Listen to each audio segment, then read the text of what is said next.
Trust but verify is a Cold War term designed to suggest that perhaps even if you are friends with another country, you should still check that what they have to say is correct. And during Corporate Governance Week 2016, we'll be applying that theory to corporate governance. Should we trust companies or should we trust them but still verify what they've disclosed? One of the panelists in that discussion is Jacqueline Loke, who joins me here from Dentons, Roddick and Davidson. You're a partner there and you work with companies all the time in helping them disclose properly to the market. Can you firstly help us understand how we can trust somebody and still verify what they've said? Isn't that the opposite of trust? Exactly, yeah. I don't think you could trust someone and then still have to verify.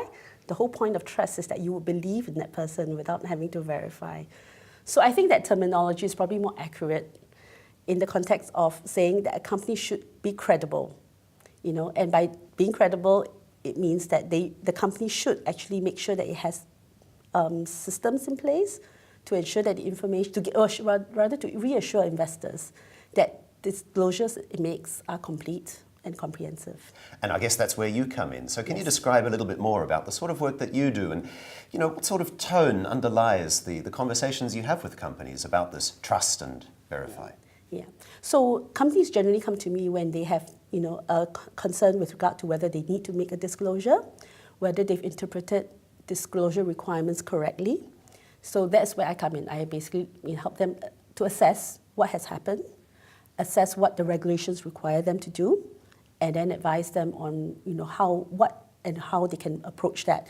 And sometimes it actually goes beyond disclosure. It really is helping them to also try to manage the situation.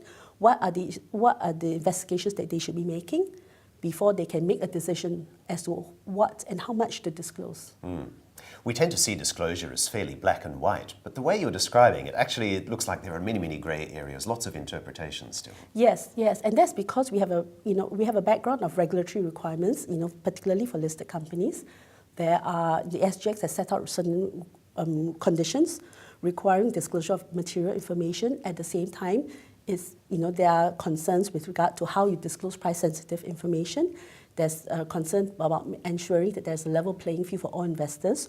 So what you disclose, how you disclose, when you disclose, all that is actually very, very important. Yes, we'll leave it there for now, Jacqueline. Thanks very much for joining us today. And of course, we look forward to you joining us during Corporate Governance Week 2016. Go to the website on your screen and take part in the conversation. Make sure that you don't miss out on this year's event.